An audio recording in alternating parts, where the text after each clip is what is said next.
כשהתעוררו אצלי ספקות באמונה, במציאות של השם, יכולתי לשבת עם אבא ואמא. שעון שבת כבר מזמן קיבע את האור החיצוני. את כל המחשבות שעלו לי לראש אמרתי להם, הכל. רק להם יכולתי לספר הכל. ועם החוכמת חיים של אבא ושל אמא, שבצורה כל כך משלימה התפלספו בצורה כל כך בונה ותבונה, שהייתה תבולה בחוש ההומור הכל כך מפולפל של אבא, ובהזדהות וההבנה העמוקה של אמא. בשנים האחרונות נעזרתי בהם כל כך הרבה. רק בפניהם יכולתי בחופשיות כל כך לדבר שטויות, כי גם לאבא וגם לאמא היה שילוב של הניסיון חיים משל עצמם, וגם של כל התלמידים והתלמידות שלהם, שלא הפסיקו לבוא ולטלפן. ב-6 בבוקר כבר הייתי שומע את אמא צועקת בהתרגשות, התרגשות שבהתחלה הדאיגה, לא הבנתי מה קורה, עד שהבנתי שעוד תלמידה התארסה. איזו שמחה, ממש כאילו הבת שלה מתחתנת. אנחנו כל כך מתגעגע לליל הסדר של אבא, עד 3 לפנות בוקר עם כל מיני דברים מוזרים שאבא שם על השולחן כדי לעורר את הילדים והמבוגרים לשאול שאלות. בסעודת פורים בבית עם הבחורים והאברכים מהישיבה.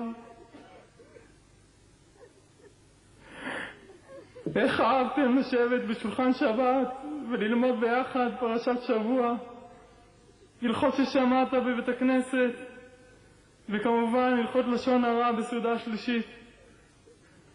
ואמא לא ויתרה, היא חקרה והתפלפלה והתעמקה. הייתם יותר מדי מושלמים, כל כך פחדתי. פחדנו שהשם ירצה אתכם קרוב אליו. כל כך חשוב היה לכם החיבור לטבע. אחרי שאמא התקשרה ביום שישי, התקשרה אלינו ואמרה לנו שאנחנו חייבים לבוא. הם נמצאים עכשיו בעמק האלה, בגבעת התורמוסים. אנחנו חייבים לבוא עכשיו לפני שנפספס.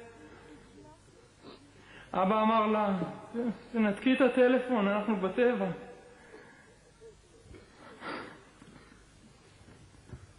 כל כך חשוב היה לכם החיבור של כל העם, העולים שאימצתם, כל מיני משפחות, המפגשים של אבא עם דור שלם, המפגשים שאמא דחפה בין בנות האולפנה לבנות לא דתיות. אני רוצה להקריא קטע שאבא, הרי אני כפרת משכבו, דברים שנאמרו, שכתב לפני כמה שנים, זמן קצר אחרי רצח תושבי הקריה, האבא והבן משפחת לויד, מרדכי ושלום, השם ייקום דמם. את החי אנוכי מבקש, סתם מתנחל, רם בישיבת שווה חברון בחברון. את החי אנוכי מבקש, את האחווה והרעות, את חטבת היחד של בני משפחה אחת כואבת, מיוסרת, מרובת בעיות וגוונים, אבל משפחה אחת. מתוך הדמעות המסנדרות, מתוך לב קורע וחבול, מתוך ייאוש, מתוך אמונה, מתוך כל דמי אחינו הצועקים מן האדמה, מתוך כל אלה ועוד. אני פונה אליכם, אחי, אנא שימו נא צרת נפשי בהתחנני אליכם. אני פונה אליך, ראש ממשלתי, אבי המשפחה, כמי שנושא בליבו את היחד של העם כולו, את הדאגה והאחריות לכולנו, למדינה בכללה ועד לאחרון תושביה. אני פונה אל שרי הממשלה, אל הנשיא, אל אנשי הציבור כולם המבקשים בוודאי את טובת העם. ואני פונה אליכם, אחי ואחיותיי, מכל המפלגות ומכל הסיעות. אני פונה אל האחווה המחברת את כולנו יחד, מעבר לתוויות ולתחפושות, מעבר לדתיות ולחילוניות, מעבר לימניות ולשמאלניות. כן, אני מתנחל. אבל בעצם אני סתם אדם פשוט לגמרי, סתם אזרח מן השורה. שמח לחיות בארצי, לחיות במדינת ישראל העצמאית. אני אזרח רגיל, שומר חוק ושומע מוזיקה. מתעצבן לפעמים וצוחק הרבה. אוהב פרחים וילדים. אדם כזה שעוד לא פג אצלו טעם התקווה. ממלכתיותנו יקרה לי מאוד. וכמו כן צבא העם בו אני משרת כמו כולם, וגם מקטר לפעמים כמו כולם. שופטים ושוטרים, השפה והארץ, החברה והתרבות, לכל אני שייך, מהכל יונק אני את חיי. מה אם כן חטאי? כן, אני מתנחל. יש מי שהחליט לבנות את ביתו ואת חייו ברחובות או בצהלה. אני בחרתי בחברון, בחרתי לחיות במקום בו חיו אבותינו הראשונים. בו הגתה לראשונה רוחמה כבירה, רעיון מדינת היהודים, רעיון הלאומיות, הקוסמופוליטית, הקושר מוסריות. באלפי נימים סמויים נקשרו חיי בקרקע זו, כקשר איש נעלה עם אדמתו, ותושב עכו בעירו, בחברון, קריית ארבע, רכשתי דירה. שם אני חי ועובד, מגדל את ילדיי, אוכל וישן, צוחק ובוכה. כמוני ברחבי יהודה ושומרון, עזה, בקעת הירדן ורמת הגולן, חיים עוד למעלה מ-150,000 אזרחים פשוטים, עם דם אדום וכאבי ראש וחתונות והלוויות ושמחה ועצב. אבל אנחנו מתנחלים.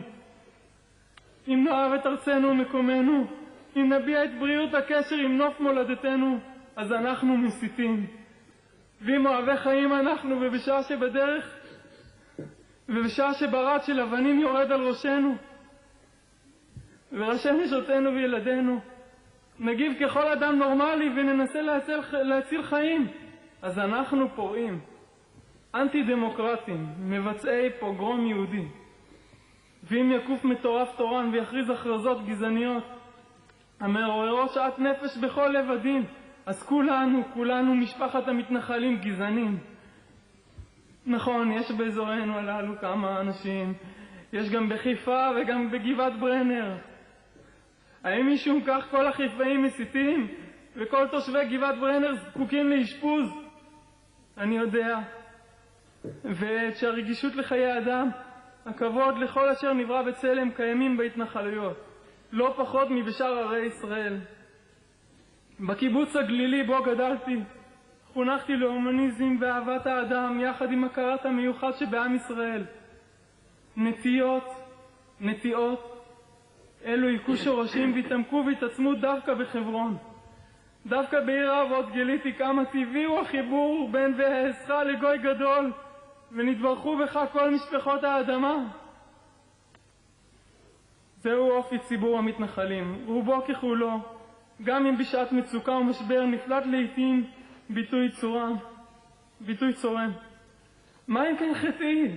מהי העילה למסע ההסתה הפרועה שלוחת הרסן שממלאה ישיבות הממשלה ועמודי העיתונות? הגזענות האנטישמיות, אנטי-מתנחלית, המתועבת והמכוערת, רצופת השקרים והסילופים, אינה לפי כבודכם, כבודנו. השלום שכולנו צמאים לו, הינו ערך נעלה, מוסרי וטהור. האם באמת תאמינו שמטרה אצילית כל כך אפשר להשיג על ידי הנפילה המוסרית היותר איומה, על ידי ליבוי שנאת ישראל, שנאת אחיכם? האם על ידי דמוניזציה של המתנחלים, הצגתם כדמויות קריקטוריסטיות, חסרי צלם אנוש, יצורים פרימיטיביים, ג'וקים, נעדרי יחוסי חיים נורמליים? כן, בדיוק כמו שעשו שונאי ישראל בכל הדורות. האם על ידי כך יהיה מצפונכם נקי, בשעה שתתירו לאלפי מחבלים חמושים לעשות סדר ביש"ע?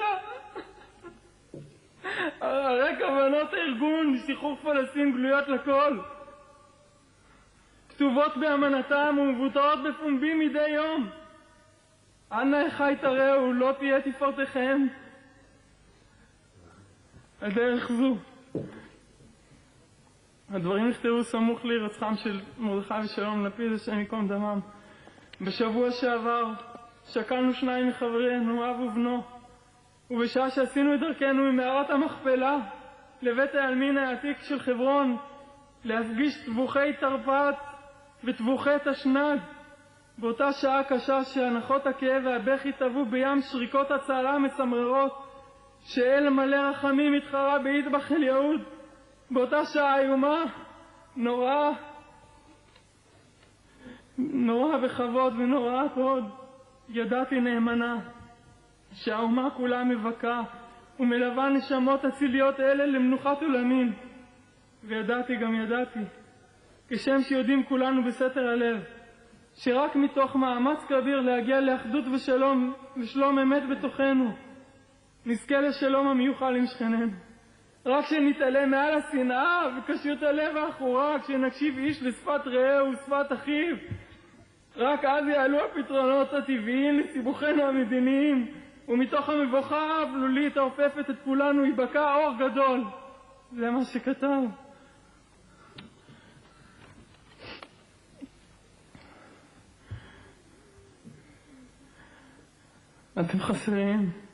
אתם חסרים לסבא וסבתא, אתם חסרים למאמי, אמא שתרגמת לכל דבר לאנגלית כל הזמן, וכל האחים והאחיות והבנים והבנות, הנכדים והנכדה שלכם, וכל המשפחה ומאות התלמידים שנעזרו בחוכמה, בחום והאהבה שהענקתם לכולם. האמונה שלכם בצדקת הדרך, יחד עם החום והאהבה המופלאה שהקרנתם, נותנים לנו, משפחה, ולכל התלמידים, הרבה כוחות להמשיך את מרוץ השליחים עד לגאולה. בדיוק אבא, כמו שהסברת לי לא מזמן, שאנחנו במרוץ שליחים, כל אחד מעביר עד שנזכה לגאולה.